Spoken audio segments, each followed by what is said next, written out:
तो जैसे कि आपको दे दिया जाए 1/2 इसको ये फ्रैक्शन में हुआ, इसको परसेंटेज बोलेगा तो 50% हुआ। या आपको बोला जाए 25% को यानी कि आप फ्रैक्शन में लिखिए तो आप लिखिएगा 1/4 लिखिएगा। तो ये 1/4 आया जो, तो इन तीनों चीज़ों का क्या रिलेशन है वही हमको आज समझना है इस वीडियो में।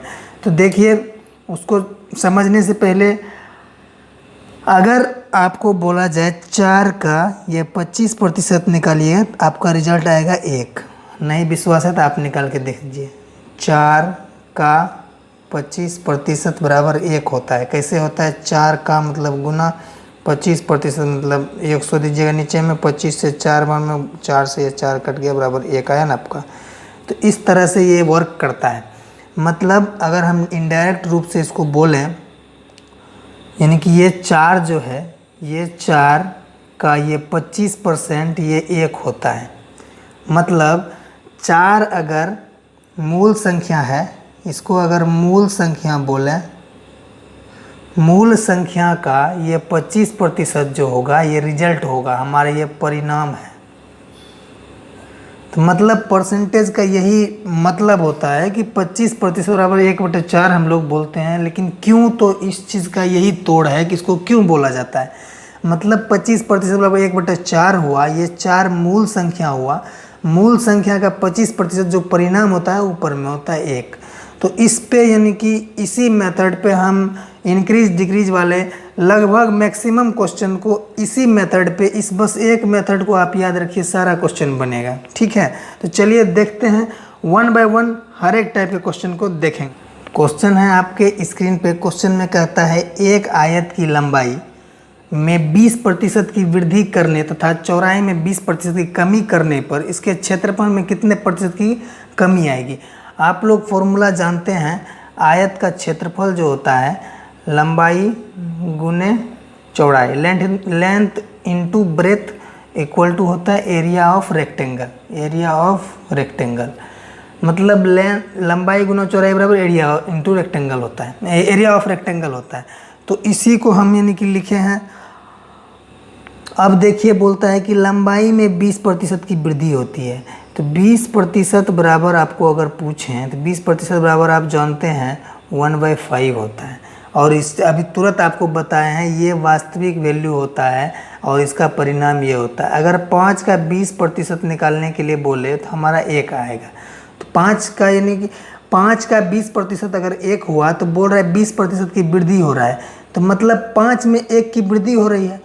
तो अभी 5 है परिणाम, ये वृद्धि होकर 20% वृद्धि होकर ये कितना हो जाएगा? ये आपका 6 हो जाएगा। इसमें 5 ऐड होके ये आपका 6 हो जाएगा।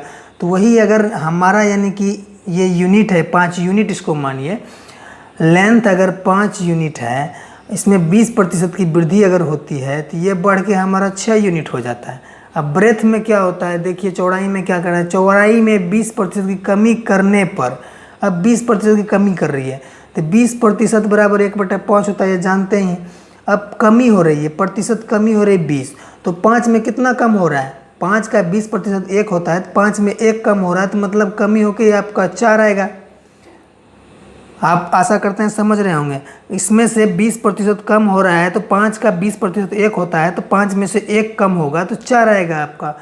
पहले आपका मान लीजिए चौड़ाई 5 था, अब घट के यानी कि 20% कमी हुआ तो ये चौड़ाई 4 हो गया। अब आप जानते हैं कि आयत का जो क्षेत्रफल होता है लंबाई गुना चौड़ाई होता है। तो इसको यानी कि गुना कीजिए, इसको भी गुना कीजिए। ये आपका वास्तविक है पहले का, ये वृद्धि कमी होने के बाद वाला ये है। तो इसको गुना करने पर आपका 25 आएगा और इसको गुना कीजिएगा तो 24 आएगा। तो अब इस दोनों में एरिया में क्या डिफरेंट आया? एरिया में देखिए इसमें क्या अंतर आया, इसमें -1 का कमी आया है। -1 का कमी आया, -1 का कमी आया कितने में? 25 में। -1 का कमी आया कितने में? 25 में। इसीलिए 100 में परसेंट निकालना है ना हमको, कितना प्रतिशत यानी कि वो होगा, तो इसीलिए 100 से गुना करेंगे 100 में।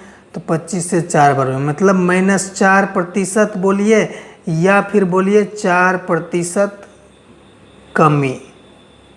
अब जो आपके ऑप्शन में रहे वो आप मार सकते हैं। यहाँ दिया हुआ है आंसर में कितने की कमी होगी, तो हमारा ये ऑप्शन नंबर सी 4% की कमी होगी। तो आशा करता हूँ इस टाइप को समझ रहे होंगे आप किस तरह से क्वेश्चन को, बस इतने छोटे से चीज़ से हम किस तरह से क्वेश्चन को अटेम्प्ट करेंगे। बस आपको याद क्या रखना है, ये आयत का क्षेत्रफल क्या होता है, आयत का परिमाप बोल दे, परिमाप क्या होता है, वर्ग का क्षेत्रफल क्या होता है, गोले का आयतन क्या होता है, इस टाइप का यानी कि फॉर्मूलेज आपको जो याद कर रखने होंगे। ठीक है, बस सारा क्वेश्चन बनता है। चलिए देखते हैं नेक्स्ट क्वेश्चन को। क्वेश्चन को अटेम्प्ट करने से पहले हम आपको यानी कि एक चीज़ और बताना चाहेंगे कि किसी भी वर्ग को आप रेक्टेंगल बोल सकते हैं, लेकिन रेक्टेंगल को आप वर्ग नहीं बोल सकते हैं। वर्ग को रेक्टेंगल बोल सकते हैं, रेक्टेंगल को वर्ग नहीं बोल सकते हैं। पहले भी हम एक यानी कि फिगर काउंटिंग में ऐसा वीडियो बना चुके हैं।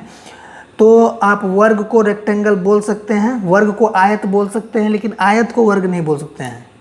ठीक है, तो चलिए इसमें वही है, एक वर्ग की लंबाई तथा चौड़ाई क्रमशः 40% और 30% की वृद्धि करने पर प्राप्त आयत के क्षेत्रफल में प्राप्त आयत का क्षेत्रफल दिए गए वर्ग के क्षेत्रफल से कितना प्रतिशत अधिक होगा।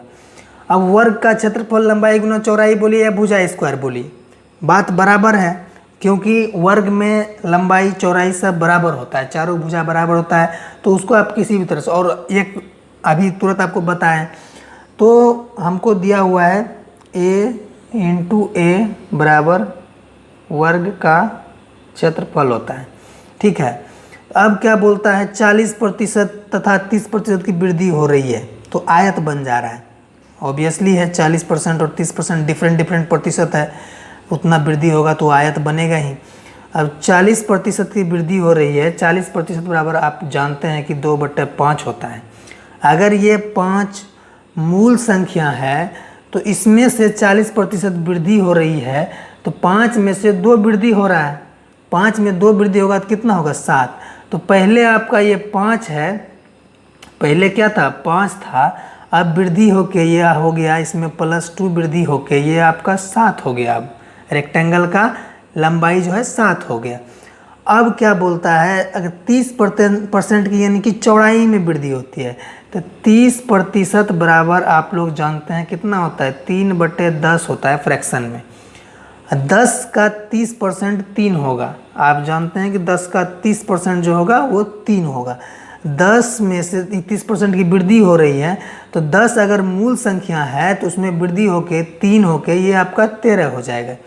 तो यहाँ अगर हम 10 लेते हैं, उसमें से यानी कि +3 वृद्धि होगा, तो ये आपका 13 हो जाएगा रेक्टेंगल का। मतलब ये भी रेक्टेंगल ही है, ये आपको ट्विस्ट करने के लिए, फंसाने के लिए दे दिया वर्ग की। ठीक है, इसमें फंसना नहीं है हमको ये यूनिट है एक्चुअली, ये हमारा पैमाना नहीं है। एक तरफ से ये भी समझिए, ये हमारा यूनिट है, एक तरफ से एग्जैक्ट वैल्यू नहीं है, यूनिट है। तो अब इसको गुना करने पे वर्ग का क्षेत्रफल निकलता है। 10 × 5 कीजिएगा तो ये 50 निकलता है वर्ग का क्षेत्रफल, जैसा आपको दिया गया है। अब बोलता है कि नया जो आयत बनता है, 40% वृद्धि और 30% वृद्धि करने के बाद नया जो आयत बनता है, उसका क्षेत्रफल और इसके क्षेत्रफल में अंतर क्या है, 13 × 7 = 91, ये 91 आपका हो गया। अब ये दोनों में कितना का अंतर आ रहा है, ये दोनों में देखिए 41 का अंतर है, +41। पहले 50 था, 91 हो गया, मतलब +41। +41 कितने में बढ़ रहा है, तो 41 ये प्लस में रहेगा, बाय कितने में बढ़ रहा है, 50 में बढ़ रहा है, 50 में बढ़ रहा है ना, तो ये 100 में कितना बढ़ेगा, तो 50 से ये 2 बार में कट गया, 41 × 2 82%। मतलब 82% अगर आप ऑप्शन में रहेगा तो वही आपका आंसर होगा, ऑप्शन नंबर सी। देखिए दोस्तों, तीसरा क्वेश्चन आपके स्क्रीन पे है, ये थोड़ा डिफरेंट टाइप का है और इसको हम डिफरेंट टाइप से बनाएंगे भी, क्योंकि ये डिफरेंट टाइप है तो डिफरेंट से बनाना ही पड़ेगा, उस मेथड को ये फॉलो नहीं करेगा।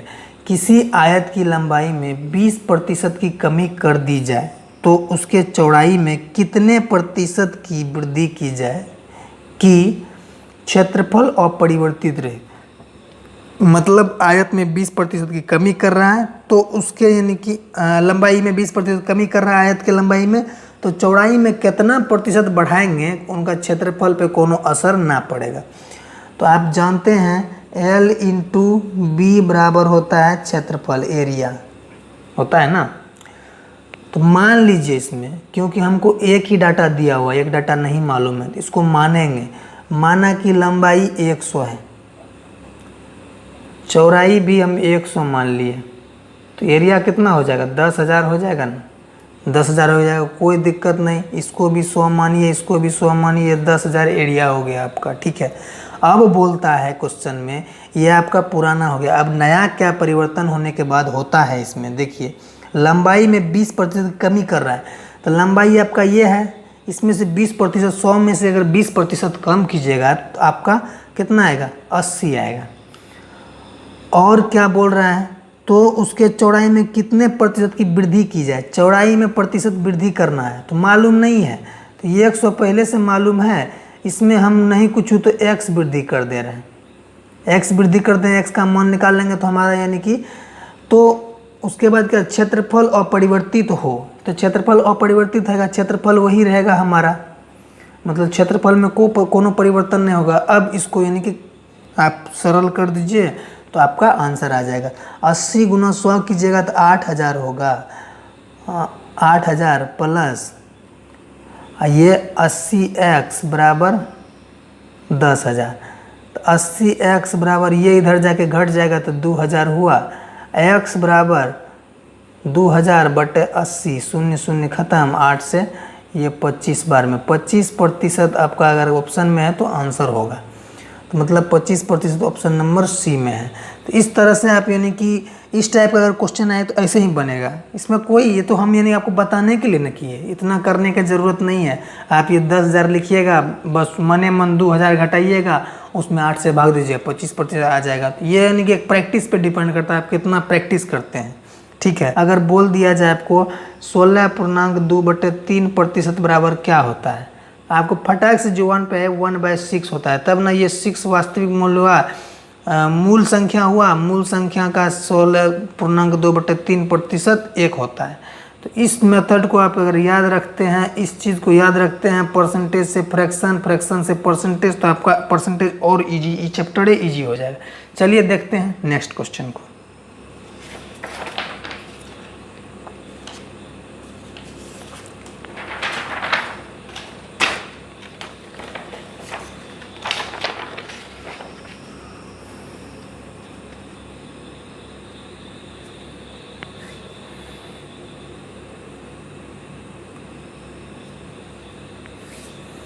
देखिए भैया, ये हमारा चौथा नंबर क्वेश्चन है। ये किसी वर्ग की प्रत्येक भुजा 30% की वृद्धि करने पर इसके क्षेत्रफल में कितने प्रतिशत की वृद्धि होगी। अब वर्ग की है भुजा, तो वर्ग का यानी कि भुजा में वृद्धि हो रहा है, तो वर्ग का क्षेत्रफल होता है ए स्क्वायर होता है, ए स्क्वायर मानिए ए इंटू ए दीजिए बराबर एरिया होता है, ठीक है। अब क्या बोल रहा है, 30% की वृद्धि कर रहा है, 30% की वृद्धि, 30% बराबर जानते हैं आप 3/10 होता है, 10 का 30% 3 होता है, ठीक है। तो वृद्धि कर रहा है, तो पहले यानी कि मूल संख्या 10 था, उसमें 3 का वृद्धि कर रहा है, तो कितना हो गया? 13, नया संख्या 13 हो गया। तो पहले था हमारा 10, तो 10 गुना 10 बराबर 100 था, अब यानी कि वृद्धि होके हो गया 13, 13 गुना 13 बराबर 169 हो जाएगा। इसमें कितना का अंतर हुआ? +69 का, 69 बढ़ा 100 में, तो 100% बराबर हो जाएगा 100 खत्म हुआ, मतलब 69%। तो मुँह जवानी बनाने वाला ये सब क्वेश्चन है। तब बोल रहा है किसी वृत्त की त्रिज्या 50% वृद्धि होने पर इसके क्षेत्रफल में कितने प्रतिशत की वृद्धि होगी। आप जानते हैं कि πr² बराबर होता है वृत्त का क्षेत्रफल बराबर होता है πr², ठीक है, ये जानते हैं आप। तो बोलता है 50% की वृद्धि करते हैं, हमको सीधा लिखना है 50% बराबर होता है हमारा 1/2, वृद्धि करता है, तो 2 का 50% जो है 1 होगा, ये 2 का 50% 1 होगा, तो वृद्धि कर रहा है। पहले 2 था, ये मूल संख्या 2 था, उसमें 1 वृद्धि हो गया, 50% मतलब 1 वृद्धि हुआ। अब नया संख्या कितना बना, नया रेडियस जो बना ये 3 बना, तो पहले जो था अब नया जो हुआ, तो वो दोनों का अंतर निकाल लेंगे, वही हमारा परसेंटेज होगा। अब पहले देखिए पाई, पहले था 2, हमारा 2 यूनिट था, तो 2 का स्क्वायर बराबर कितना हुआ, 2 दूनी 4, ये 4 पाई हुआ ना। अब यानी कि नया बढ़ के 3 हो गया, तो पाई 3 का स्क्वायर बराबर कितना हो गया, 3 3 9 पाई। अब देखिए ई दोनों में कितना का अंतर है, 4 और 9 में आपका +5 का अंतर है, +5 का अंतर है। 5 पाई का अंतर है किसमें, 5 ये पाई हुआ, आपका 5 पाई का अंतर है 4 में, 4 पाई में ना, 4 पाई से बढ़ के 5 पाई 9 पाई हो जाए तो 5 पाई का अंतर है। तो ये 100 में हम निकालेंगे, ये पाई खत्म हो गया, 4 से कटाइएगा तो ये 25 बार में कटेगा, 25 × 5 कीजिएगा तो 125% आपका आंसर आएगा। और इन ऐसे यानी कि सवाल में जिसमें कि कांस्टेंट वैल्यू रहे, जैसे कि पाई का मान कभी नहीं बदलता है, पाई बराबर आप लोग जानते हैं कि 22/7 होता है, इसका मान कभी नहीं बदलता है, ये वेरिएबल नहीं है, ये चेंज नहीं होता है इसके वैल्यू। तो इस टाइप को आप इग्नोर भी कर सकते हैं। यहाँ से आप जानते हैं कि πr² होता है वृत्त का क्षेत्रफल, तो इसको आप इग्नोर भी कर सकते। गोले की त्रिज्या में 50% कमी होने पर इसके पृष्ठ क्षेत्रफल में कितने प्रतिशत की कमी होगी। अब पृष्ठ क्षेत्रफल आपको पहले मालूम होना चाहिए।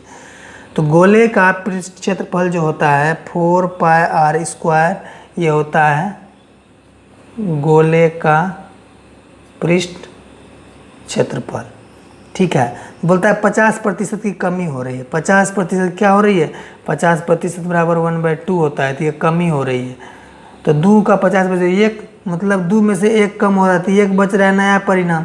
तो पहले 2 था, हमारा मूल मान 2 था, अब परिणाम 1 आ रहा है, ठीक है, 50% घटाने के बाद। तो ये लिख देते हैं, 4 पाई को रहने देते हैं, एक वेरिएबल है यदि कांस्टेंट है। आर के जगह पे पुराना मूल्य पहले लिखेंगे, 2 का स्क्वायर बराबर कितना हुआ, देखिए 4 दूनी 4, 4 चौके 16 पाई, ठीक है। अब 50% कमी करके 1 बच रहा है, तो 4 पाई × 1 का स्क्वायर, 1 का स्क्वायर 1 होगा, इसको 4 से गुना कीजिए 4 पाई होगा। इसमें कितना कमी आया, -12 पाई का कमी आया है, ठीक है। -12 पाई का कमी आ रहा है कितना में, 16 में, 16 पाई में, पाई खत्म, तो 100 में कितना का आएगा, 100 में देखिए 4 से 3 बार में, 4 से 4 बार में, 4 से ये 25 बार में कटेगा, 25 दिया 75% आपका ये कमी आएगा, माइनस में आ रहा है ना, कमी आएगा 75% का। देखिए ऑप्शन नंबर सी आपका आंसर रहा। तो इस टाइप के क्वेश्चन जो भी होंगे आपकी किताब में उसे प्रैक्टिस कीजिएगा, तो आपको यानी कि बहुत हेल्पफुल होगा आपके लिए। आशा करता हूँ हमारे द्वारा बताए गए इन सारे सवालों का आप अच्छी तरह से समझे होंगे। अगर नहीं समझे तो कमेंट कीजिए, और अगर हाँ हमारे चैनल पर नए हैं तो हमारे चैनल को सब्सक्राइब जरूर कीजिए भैया, बड़ी मेहनत से वीडियो बना रहे हैं। धन्यवाद। जय हिंद, जय भारत, वंदे मातरम।